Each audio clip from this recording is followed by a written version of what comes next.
One of Russia's deadliest attacks yet. More than 40 killed and 180 injured at a military institute, including a hospital and school. Ukrainian President Volodymyr Zelenskyy saying it was 2 Russian ballistic missiles. A mother and her 8-year-old son also killed in Zaporizhia. This woman saying there was no time to hide, then they heard people screaming. Analysts say the Poltava attack is Putin's punishment for Kursk.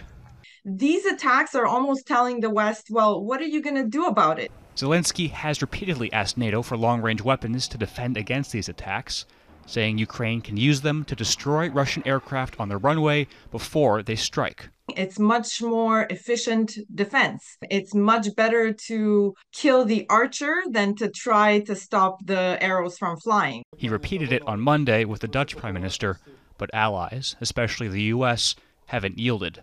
A White House spokesperson saying they'll donate smaller rockets, but not missiles. As President Biden has made clear, our support for Ukraine remains unshakable, and we're going to continue to be focused on strengthening their military and their air defenses against these kinds of assaults and attacks. They may budge eventually, but it is time lost for Ukraine and lives lost. The Russian president in Mongolia, but his visit violates an international criminal court arrest warrant for allegedly deporting Ukrainian children. An analyst says Putin is sending a message. Putin clearly is not for backing down at the present time.